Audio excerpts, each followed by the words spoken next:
Hello, Sofa Squad, and welcome back to the damn sofa. That's the sofa. This is Mr. Roscoe, and my name's Paul, as most of you know now. Now look, if you're seeing this video, you're probably watching this on my other channel, like the podcasty type channel. And I'm sitting here looking in the other corner of my room. I might set up my little like editing studio to do these little podcasty channel things over here.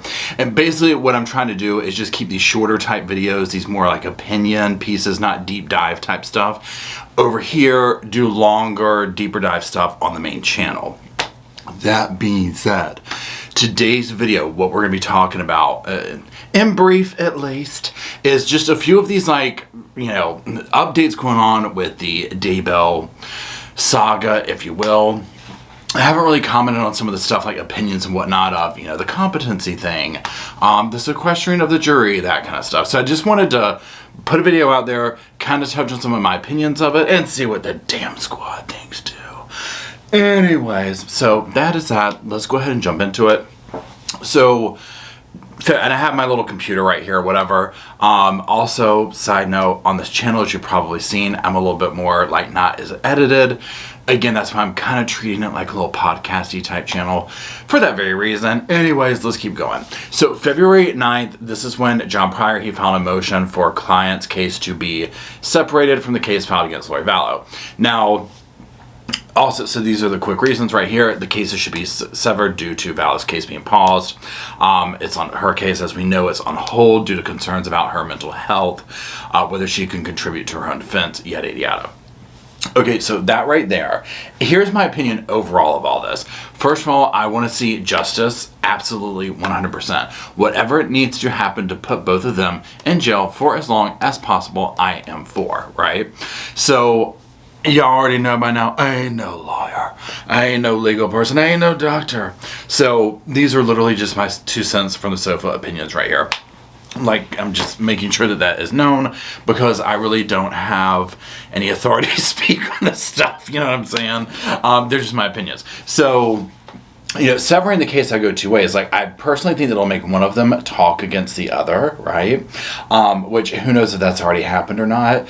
So if that takes place, it's like, okay, great. If there's a weaker case and whatnot, I mean, at the end of the day, we don't 100% know all of the evidence that they have. We know a lot of it, but we don't know all of it, right? So I'm very curious to see how that will happen. Now, some of my opinions on this will also tie into my whole opinions and whatnot on her competency and all that kind of stuff. So I personally think that she is, dragging this out. She's faking it. I forget the legal term for that. Drop it in the comments if you know. I think that this is all that, right? I think she's probably long due to be able to come to her own, trial and know what's going on, all that. So if they need to separate the cases to do that, great. At least, get Chad up there, right? He's supposed to be in, January of 2023 going to trial. So the fact that they're still connected and dragging one another out this long, now at the end of the day, the end result is they're locked up, right? So at least they are not able to victimize other people in the interim. God help us if they had gotten out on bail or bond or whatever. This would be a whole other story, right?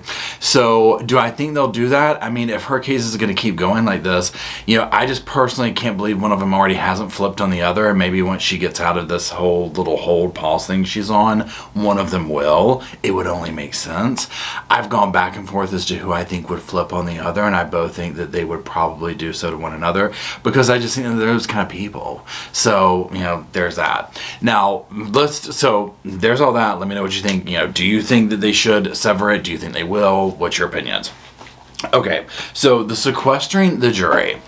Whenever I think about sequestering a jury, all that kind of stuff, my thoughts go back to the Manson trial and that whole zone. Now, I wasn't born yet for that or whatever, but just reading that case and all that, that was one of those cases where I was like, that sounds absolutely horrendous for the poor jury, right?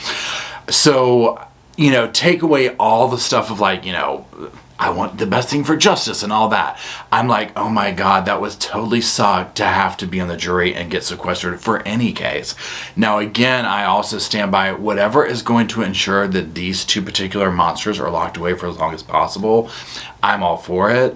And, but again, it's probably not me that's going to be on the jury either, right? So that's easy to say. I think it would be very strenuous and taxing on them because I think it's going to take a long time. You know what I'm saying? When we get into some of the cost of this and whatnot, it is crazy how expensive it is, number one. But number two, I mean, you can see where they're planning up for this for like several months. So it will be quite a long time. It would probably be a life-changing event for whoever ended up on that jury. I mean, you can only imagine, right? So there's that. Let's talk very quickly about some of the costs, because I'm not gonna lie, y'all, when I started going through this, I was like, come again?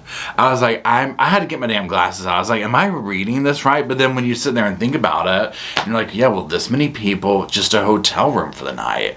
This many people, 3 meals a day. You know what I mean? This adds up. So it's interesting to see the breakdown of it, right? And what I'm gonna do is I'm gonna pull it up on my screen, and what I'll do is for the video, I'll put a little picture up so that y'all can see what I'm talking about from the damn sofa. Okay, you know, I want y'all to be included, so just bear with me.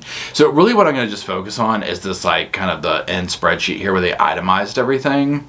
And so for example, like the sheriff lodging for court transport personnel, 60 grand, I believe it says. January, February, March. Parking costs $1,500. Fuel costs $3,700. And these are, you know, the digits you'll see there, like $3,730 is what it says. Meals and food over $20,000. Overtime $21,000. I'm just like, oh my gosh. You know, added jail costs due to change of venue, $1,700 for each of them. So, I mean, it's crazy, right? When you start breaking this stuff down, I'm like, well, I'm in the wrong damn business. I'll get a little car and transport them all day long if y'all are going to pay out this kind of money.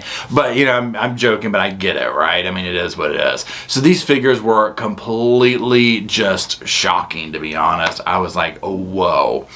So, and now I'm just kind of looking at some of like it looks like, honestly, like a PowerPoint that they did. It's actually the naivety of it, like the way it's printed is kind of cute, you know. But it's lodging costs, hotel 60 grand per month, 14 staff times $147 rate, night room times 30 days for 4 weeks. I mean, it is what it is. This adds up, right?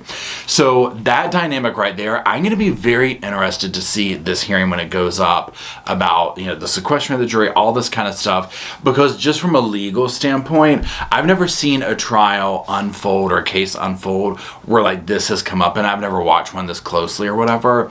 So I am curious to see this dynamic of what goes behind it, how they decide, the monetary aspect, all that. I think it's very intriguing. Do I think, so let's get to the whole thing of like, do I think it would help the trial or whatever? So here's my thing right now. For cases like this, I'm always like, look, most everyone has heard of this in some fashion at this point. It's been on TV, it's been in the headline, everywhere, right? So it's almost a matter of, like, if they found somebody who was like, Lori and Chad who? I mean, granted, they're out there, but it's going to be hard pressed. So you're going to really be looking for people who are like, look, I've heard A, B, and C, but I'm not going to let that bias my opinion, like that kind of thing. So, yeah. Again, if sequestering them would help that, sure. But it's not me that's going to be in the jury, right? So I feel like if they're going to sequester the jury, it's going to make it that much harder to get a jury. But, you know, I could be wrong. You know, again, that jury, it'll probably be life-changing for them in many ways. Because, number one, the evidence and stuff they're going to see, I can't imagine. Number one, going to trial every single day. Some of the stuff when they do this in these trials, I'm like, if I was on the jury, I would be like, I'm going to pass out. Like, I'm just not pass out from bad, but like because I can just fall asleep at the drop of a hat. And I'm like, they would kick me off so quick. I would be honest about y'all. Y'all don't want me on the jury. I want to do my duty. I want to do all that. But look, I can fall out at the drop of a hat, and it's not going to be good. It's not going to be good for the case, right? So I don't know if they would let that go or not, but it is what it is. So I'm very curious to see this, and I'm curious to see what y'all think. You know, do you think that the jury should be sequestered? Do you think it will help? Obviously, we know this is going to be headlines galore, right? So in a sense, I think, well, yeah, I mean, it could definitely help. Because a lot of times when I sit here and think, too, about these cases, when they're like, okay, don't talk to anyone, don't do this, don't do that, and then you go home at the end of the day, and I'm like, really? So this person, how can they not accidentally see something? it would be very difficult to remain vigilant, especially something like this that is literally going to be a media frenzy. So I can 100% appreciate the reasoning and wanting to look at this avenue. Absolutely. So that will be interesting to see what takes place. Now, let's get down to the nitty-gritty of this little video, okay? Let's get down to the whole competency thing. And I'm going to go back to my little notes here real quick, so please hold. Okay, just please hold. So let me go back here. Okay, so I'm just going to read this very quickly.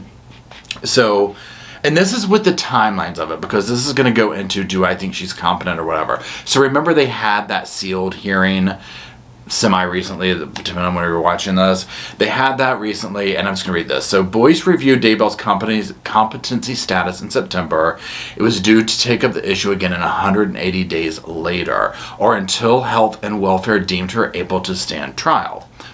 If Boyce held the commitment hearing 180 days after the initial September hearing, a new date would be around March 22nd. This is what this is saying. And I've seen some other dates for that, but we're looking at a September, March kind of a thing, right? So there's that. Obviously, this happened much earlier, right? So there's that. Here's my thought process on it. Like I said earlier, I think at this point that she is just dragging this out. I think when Mark Means left and Archibald took over, I think a drastic change took place, and it will be very interesting to see if we find out that Mark Means was contributing to her not being fit for trial yet or competent. Part of me feels like that's what was going on. Now again, that's my sofa damn opinion. It is not. I have no authority to speak on that, okay? So, like, at all. That is just, like, my opinion, kind of looking at things and being like, wow, that's, like, really sus that he left, and then all of a sudden all this stuff happens, right? So I almost feel like they're going to come back and be like, she's ready to go. Because I feel like they did it sooner, and that's kind of how it was. Like, well, hey, if she's done sooner, we can, have whatever. Again, I don't know how that usually goes. So, do I want her to be competent so we can get going? Yeah.